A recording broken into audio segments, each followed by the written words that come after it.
ഒരു മാധ്യമ പ്രവർത്തകൻ ഏത് രീതിയിലാണ് പ്രവർത്തിക്കേണ്ടത്, എത്ര കൃത്യതയോടെയും യാഥാർത്ഥ്യബോധത്തോടെയുമാണ് ഓരോ കാര്യങ്ങൾ കാണേണ്ടത്, അതെങ്ങനെയാണ് റിപ്പോർട്ട് ചെയ്യേണ്ടത് എന്നതിനുള്ള ഒരു ഉത്തമ ഉദാഹരണമാണ് ഇന്ന് നമ്മോടൊപ്പമുള്ള അതിഥി. 3.5 പതിറ്റാണ്ട് നീളുന്ന മാധ്യമ പ്രവർത്തനം, പ്രമുഖ മാധ്യമ സ്ഥാപനങ്ങളിലൂടെയുള്ള വളരെ സംഭവബഹുലമായ യാത്ര, സംസ്ഥാന നിയമസഭയുടെ തുടർച്ചയായ 4 വർഷങ്ങളിലെ മാധ്യമ അവാർഡ്, സംസ്ഥാന സർക്കാരിൻ്റെ വികസനോന്മുഖ പത്രപ്രവർത്തനത്തിനുള്ള മാധ്യമ അവാർഡ് കേരളത്തിൻ്റെ ബഹുമാനപ്പെട്ട മുഖ്യമന്ത്രിയിൽ നിന്ന് ഏറ്റുവാങ്ങുന്ന ഒരാളാണ് ഇന്ന് അതിഥിയായി നമ്മോടൊപ്പമുള്ളത്. താമരശ്ശേരി ചുരത്തിലേക്ക് ഏവർക്കും സ്വാഗതം. എൻ്റെ പേര് ഡോക്ടർ ജയകിരൺ. എന്നോടൊപ്പമുള്ള ഇന്നത്തെ അതിഥി ശ്രീ MB സന്തോഷ്. അദ്ദേഹത്തോട് തന്നെ അദ്ദേഹത്തിൻ്റെ ചില കാര്യങ്ങൾ നമുക്ക് ചോദിച്ചു മനസ്സിലാക്കാം. എങ്ങനെയാണ് അദ്ദേഹം ഇത്രയും കാലം പത്രപ്രവർത്തനം നടത്തിയതെന്ന് നമുക്ക് അദ്ദേഹത്തിൽ നിന്ന് തന്നെ മനസ്സിലാക്കാം. ശ്രീ MB സന്തോഷ്, താമരശ്ശേരി ചുരത്തിലേക്ക് സ്വാഗതം. നമസ്കാരം. താമരശ്ശേരി ചുരത്തിലേക്ക് എന്നെ ക്ഷണിച്ചതിന് നന്ദി. സാധാരണഗതിയിൽ അങ്ങയുടെ സ്ഥാനത്ത് ഞാനും എൻ്റെ സ്ഥാനത്ത് മറ്റതിഥികളുമായിട്ടാണ് ഏറ്റവും കൂടുതൽ തവണ ഞാൻ ഇടപെട്ടിട്ടുള്ളത്. അതിന് വിരുദ്ധമായി എന്നെ ഈ ഇരിപ്പിടത്തിലേക്ക് ക്ഷണിച്ചതിന് പ്രത്യേകം നന്ദി. യഥാർത്ഥത്തിൽ ഒരു മാധ്യമപ്രവർത്തകൻ എന്ന നിലയിൽ 3.5 പതിറ്റാണ്ടിന് മുമ്പ് കേരളത്തിൽ വലിയ രീതിയിൽ തുടങ്ങാനിരുന്ന ഒരു വിദേശ മലയാളി സംരംഭമായ പ്രസീതയിൽ നിന്നാണ് ഞാൻ തുടങ്ങിയത്. പഠിച്ചുകൊണ്ടിരുന്നപ്പോഴാണ് ആ മാധ്യമത്തിൻ്റെ പ്രവർത്തനവുമായി മുന്നോട്ട് വന്നത്. അതിൽ 1 വർഷത്തോളം പ്രവർത്തിച്ച് കഴിഞ്ഞപ്പോഴാണ് മംഗളം പത്രത്തിൽ ജോലി ലഭിക്കുന്നതും ഞാൻ അങ്ങോട്ട് പോകുന്നതും. അത് കഴിഞ്ഞ് കേരളകൗമുദിയിൽ 20 വർഷത്തോളം പ്രവർത്തിച്ചു. തുടർന്ന് ഇന്ത്യ വിഷനിൽ ചേർന്നു. അവിടെ നിന്ന് ഇന്ത്യയിൽ ആദ്യത്തെ വെബ് TV ആയ ഇന്ത്യ പോസ്റ്റ് ലൈവിൽ ജോയിൻ ചെയ്തു. പിന്നീട് മെട്രോ വാർത്തയിൽ എത്തി. മെട്രോ വാർത്തയിലെ എഴുത്തിനാണ് ഇപ്പോൾ ഈ സംസ്ഥാന സർക്കാരിൻ്റെ ഈ ബഹുമതി ലഭിച്ചിരിക്കുന്നത്. മെട്രോ വാർത്തയുടെ അസോസിയേറ്റ് എഡിറ്ററായിട്ടാണ്. അതെ, ഏറ്റവും ഒടുവിൽ പ്രവർത്തിച്ചത് മെട്രോ വാർത്തയുടെ അസോസിയേറ്റ് എഡിറ്ററായിട്ടാണ്. അപ്പോൾ ഈ ഇത്രയും വളരെ വളരെ സംഭവ ബഹുലമായ ഒരു മാധ്യമ ജീവിതം, അങ്ങനെ തന്നെ ഞാൻ പറയുകയാണ്. കാരണം ചില കാര്യങ്ങൾ എനിക്ക് ചോദിച്ച് മനസ്സിലാക്കാനുണ്ട്. അത് കഴിയുമ്പോൾ മനസ്സിലാവും എന്തുകൊണ്ടാണ് ഞാൻ ഈ സംഭവ ബഹുലം എന്ന് പറയാൻ കാരണം. ഈ യാത്രയിൽ വളരെ വളരെ സംതൃപ്തി നൽകിയ സംഭവങ്ങൾ ഒന്ന് വളരെ ചുരുക്കത്തിൽ പറയാമോ? അത് തീർച്ചയായിട്ടും സംതൃപ്തി നൽകിയ കുറേയേറെ കാര്യങ്ങളുണ്ട്. അതിൽ ഏറ്റവും പ്രധാനപ്പെട്ടത്, ഞാനൊരു വാർത്താ പരമ്പര ചെയ്തു. മരുന്നുകൾ സംസ്ഥാനത്ത് നേരിടുന്ന പ്രശ്നങ്ങൾ, അതിന് ലഭിക്കുന്ന വിഷയങ്ങളൊക്കെ പറ്റി കേരളകൗമുദിയിൽ ഒരു പരമ്പര ചെയ്തു. ആ പരമ്പര 6 ദിവസമുള്ളതായിരുന്നു. ഏത് വർഷമായിരുന്നു അത്? 2006 എൻ്റെ ഓർമ്മ. അല്ല, 2006 2011 ശേഷമാണ്. ശരി. അപ്പോൾ ആ പരമ്പര ചെയ്ത സമയത്ത് ആ പരമ്പര വായിച്ചിട്ട് ആ പരമ്പരയുടെ അവസാന ഭാഗത്ത് മരുന്നുകൾ ആളുകൾക്ക് ന്യായവിലയ്ക്ക് ലഭിക്കാൻ മിൽമ മാതൃകയിൽ ഒരു സംവിധാനം വേണമെന്ന് പറഞ്ഞിരുന്നു.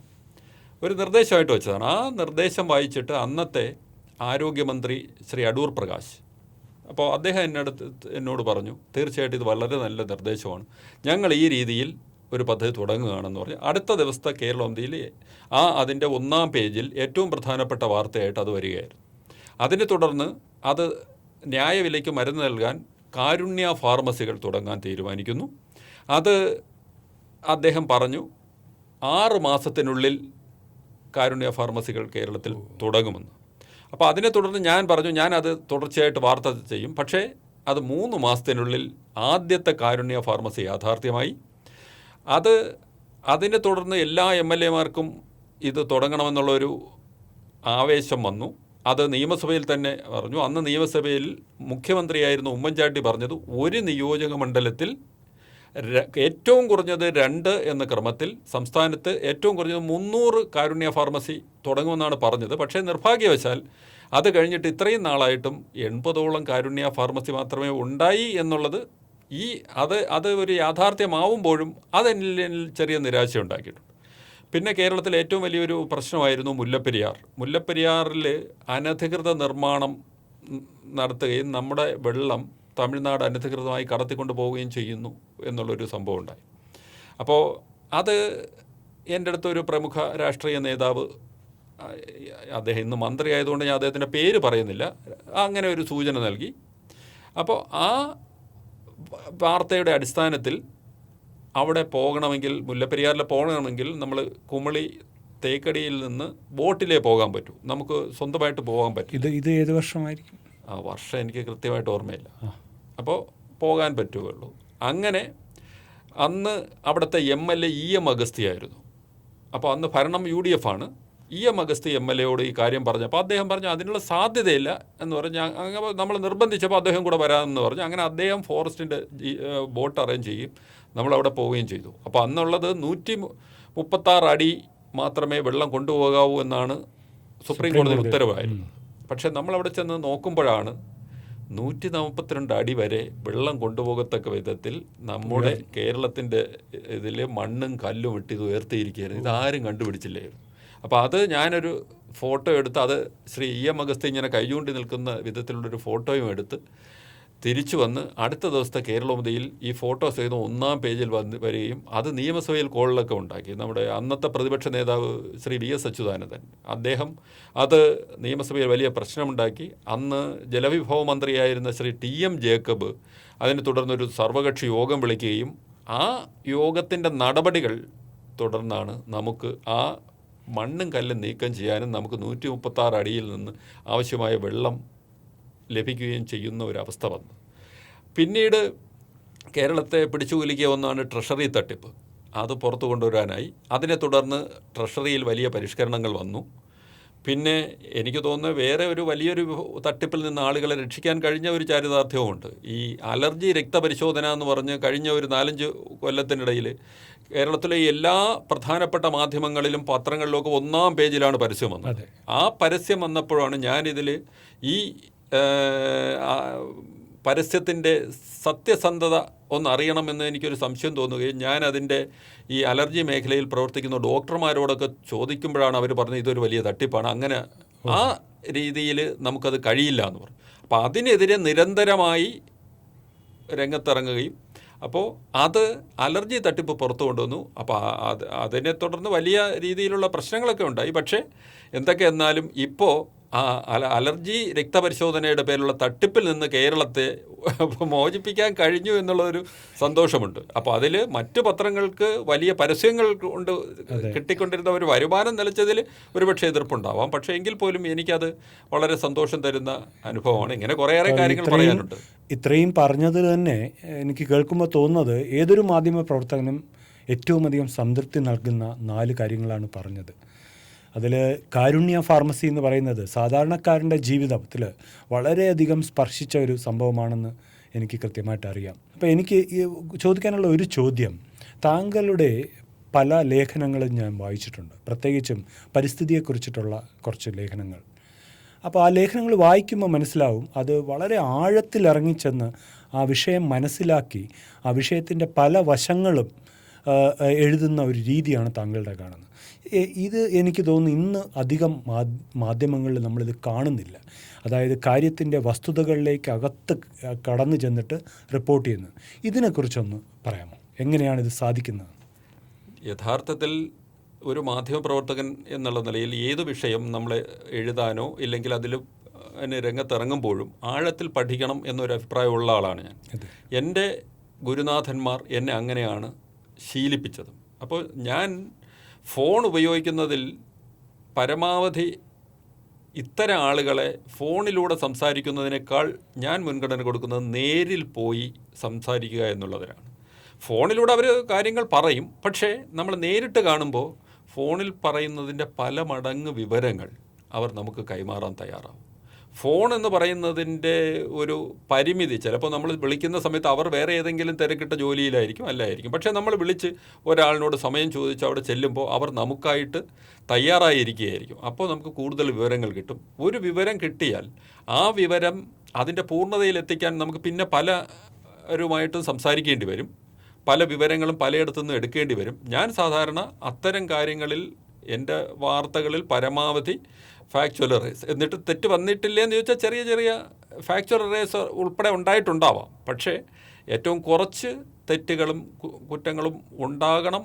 കാരണം നമ്മളിത് പുതിയ കുറേയേറെ ആളുകൾക്ക് ഒരു വിവരം കൊടുക്കുകയാണ്. അപ്പോൾ ആ വിവരം തെറ്റാൻ പാടില്ല, ഇല്ലെങ്കിൽ അവർക്ക് കൂടുതൽ വിവരങ്ങൾ, പുതിയ വിവരങ്ങൾ കൈമാറണം എന്നുള്ളൊരു താല്പര്യത്തിലാണ് ഇതുവരെ പ്രവർത്തിച്ചത്. അത് വളരെ തെറ്റില്ലാത്ത വിധത്തിൽ വിജയിച്ചിട്ടുണ്ട് എന്നാണ് എൻ്റെ വിശ്വാസം. അതുപോലെ താങ്കളുടെ ലേഖനങ്ങളിലെല്ലാം കണക്കുകളും ഒരുപാട് പുതിയ കാര്യങ്ങളും അത് പറയുന്നത് അത് വളരെ വ്യത്യസ്തമായ ഒരു രീതിയായിട്ട് ഞാൻ കണ്ടിട്ടുണ്ട്. എനിക്ക് ചോദിക്കാനുള്ള മറ്റൊരു കാര്യം, ഇപ്പോൾ ഈ നാളെ ബഹുമാനപ്പെട്ട മുഖ്യമന്ത്രിയിൽ നിന്നും ഏറ്റുവാങ്ങാൻ പോകുന്ന വികസനോന്മുഖ പത്രപ്രവർത്തനത്തിനുള്ള അവാർഡ് ഏത് ലേഖനത്തിന് അടിസ്ഥാനത്തിലാക്കിയെന്നൊന്ന് പറയാമോ? അത് ഞാൻ മെട്രോ വാർത്തയിൽ കേരളം കാണാത്ത കാഴ്ചകൾ എന്ന് പറഞ്ഞൊരു പരമ്പര ചെയ്യുകയുണ്ടായി. കേരളം കാണാത്ത കാഴ്ചകൾ എന്ന് പറഞ്ഞ ആ പരമ്പര യഥാർത്ഥത്തിൽ ഇതൊരു 4-5 വർഷം മുമ്പ് ഒരു ദിവസം കേരള മുമ്പിൽ ഒരു ചെറിയ കുഞ്ഞു വാർത്ത, നൗഷാദുമാരുടെ കൂട്ടായ്മ ഇരവികുളം MLA M. നൗഷാദ് ഉദ്ഘാടനം ചെയ്തു. അതിലത്രയേ ഉള്ളൂ. അപ്പോൾ നൗഷാദുമാരുടെ കൂട്ടായ്മ എന്നുള്ളത് എനിക്ക് സ്ട്രൈക്ക് ചെയ്തു. അപ്പോൾ അങ്ങനെയാണെങ്കിൽ വേറെ ഒരുപാട് കൂട്ടായ്മകൾ ഇതേപോലെ ഉണ്ടാവില്ല. ഇത് നൗഷാദ് എന്ന് പേരുള്ളവരുടെ ഒരു കൂട്ടായ്മ, വേറെയും പേരുള്ളവരുടെ ഉണ്ടാവും. അങ്ങനെ അന്വേഷിച്ച് ചെന്നപ്പോൾ കാസർഗോഡ് വയർമാന്മാരുടെ ഒരു കൂട്ടായ്മ ഒരുപാട് കാര്യങ്ങൾ ചെയ്യുന്നുണ്ട്.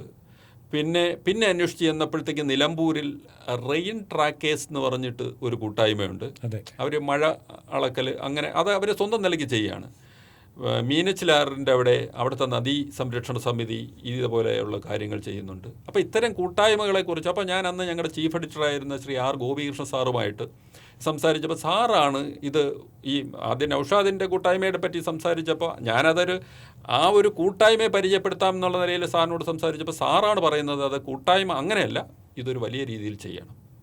അങ്ങനെ പോകുന്നതിനിടയിലാണ് കോവിഡും മറ്റു കാര്യങ്ങളും വരികയും ഞാനത് അപ്പോൾ അതിനുശേഷം സാറ് നമ്മളോടൊപ്പം ഇല്ല, സാറ് നമ്മളോട് വിട പറഞ്ഞു പോയി.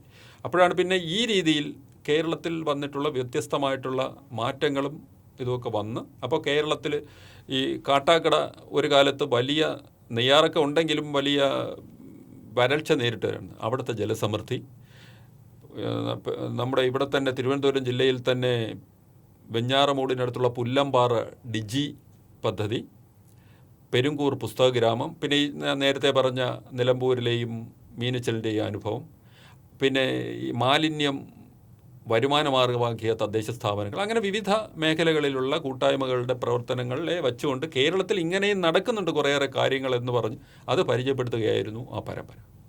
അതുപോലെ ഒരു അവസാനമായിട്ട് ഒരു ചോദ്യം ചോദിക്കാനുള്ളത്, 3.5 പതിറ്റാണ്ട് നീളുന്ന ഈ പത്രപ്രവർത്തനത്തിൽ അങ്ങയുടെ ഒരു മാതൃക അല്ലെങ്കിൽ റോൾ മോഡലായിട്ട് ആരെങ്കിലും ഉണ്ടായിരുന്നു? എന്തായിരുന്നു മുന്നോട്ട് നയിക്കാൻ എപ്പോഴും പ്രേരണയായിരുന്നു? അല്ല, എനിക്കുള്ള ഏറ്റവും പ്രധാനപ്പെട്ട കാര്യം, എനിക്ക് ഇപ്പോൾ കേരളത്തിലെ മാധ്യമരംഗത്ത് വളരെയേറെ മാതൃക എന്ന് തന്നെ വിശേഷിപ്പിക്കാവുന്ന ബഹുമാന്യരായ ശ്രീ MS മണി, അതുപോലെ തന്നെ N. Ramachandran, V. Sasidharan, KM Roy, R. Gopikrishnan, BC Jojo, അങ്ങനെ ഒരു വലിയ തലമുറയിലെ മിടുക്കരായിട്ടുള്ള ഒരു ജേർണലിസ്റ്റുകളുടെ അനുഗ്രഹത്തോടു കൂടി പ്രവർത്തിക്കാൻ എനിക്ക് കഴിഞ്ഞിട്ടുണ്ട്. ആ അനുഗ്രഹമാണ് എനിക്ക് ഇങ്ങനെ മുന്നോട്ട് പോകാൻ കഴിഞ്ഞത് എന്ന് തന്നെയാണ് ഞാൻ കരുതുന്നത്. അതുപോലെ ഇപ്പോൾ ഈ ബ്രേക്കിംഗ് ന്യൂസിൻ്റെ ഈ കാലത്ത് നമുക്ക് ഏത് വാർത്തയാണ് നമുക്ക് വിശ്വസിക്കേണ്ടതെന്ന് പൊതുജനത്തിന് അറിയാത്ത ഈ കാലത്താണ് നമ്മൾ ജീവിക്കുന്നത്. അപ്പോൾ പുതിയതായിട്ട് വരുന്ന മാധ്യമ രംഗത്തിലേക്ക് വരുന്ന യുവ മാധ്യമ പ്രവർത്തകർക്ക് വേണ്ടി പറയാൻ എന്തെങ്കിലും ഒരു കാര്യം ഉണ്ടാവുമോ താങ്കളുടെ കയ്യിൽ? ഏറ്റവും നന്നായി തെറ്റില്ലെന്ന് ഉറപ്പിച്ച് ഒരു വാർത്ത റിപ്പോർട്ട് ചെയ്യുക. കാരണം നമ്മൾ ഒരു സാധനം കൈവിട്ട് കഴിഞ്ഞാൽ അത് വാർത്തയാണ്. വാർത്ത മായം കലർത്താൻ പാടില്ല. വാർത്തയായി നൽകുക, സത്യസന്ധമായി നൽകുക. അതിലൂടെ നമ്മളെ അടയാളപ്പെടുത്തുക. അതാണ് എനിക്ക് അവരോട് അഭ്യർത്ഥിക്കാനുള്ളത്. വളരെ നന്ദി ശ്രീ MP സന്തോഷ്, താമരശ്ശേരി ചുരത്തിൽ വന്നതിനും നമ്മളോട് ഇത്രയും നേരം സംസാരിച്ച് താങ്കളുടെ പത്രപ്രവർത്തന ജീവിതത്തിലെ നാഴികക്കല്ലുകൾ നമ്മളോട് വിശദമായി പറയുകയും ചെയ്തതിന്. എന്നെ ക്ഷണിച്ചതിന് നന്ദി. നന്ദി. കേരളത്തിൻ്റെ ചരിത്രത്തിൽ, പത്രപ്രവർത്തന ചരിത്രത്തിൽ പ്രധാനപ്പെട്ട ചില നാഴികക്കല്ലുകൾ തൻ്റേതായത് രേഖപ്പെടുത്തിയൊരു പത്രപ്രവർത്തകൻ. കാരുണ്യ ഫാർമസി, ട്രഷറി തട്ടിപ്പ് പോലെ പൊതുജനങ്ങളെ ബാധിക്കുന്ന പല പ്രശ്നങ്ങളിലും വലിയ ഇടപെടൽ നടത്തിയ പത്രപ്രവർത്തകൻ. ഇന്നത്തെ പത്രപ്രവർത്തന ജീവിതം തുടങ്ങുന്ന പലർക്കും മാതൃകയായി കാണേണ്ട ഒരു പത്രപ്രവർത്തകൻ. അദ്ദേഹമാണ് ഇന്നോട് നമ്മളോട് ഇത്രയും നേരം സംസാരിച്ചത്. താമരശ്ശേരി ചുരത്തിൽ ഇത്രയും നേരം നമ്മളോടൊപ്പം ഉണ്ടായിരുന്ന ശ്രീ MP സന്തോഷിന് താമരശ്ശേരി ചുരത്തിൻ്റെ എല്ലാ പ്രേക്ഷകർക്കും വേണ്ടിയിട്ട് നന്ദി പറയുകയാണ്. നന്ദി, നമസ്കാരം. വീണ്ടും കാണാം.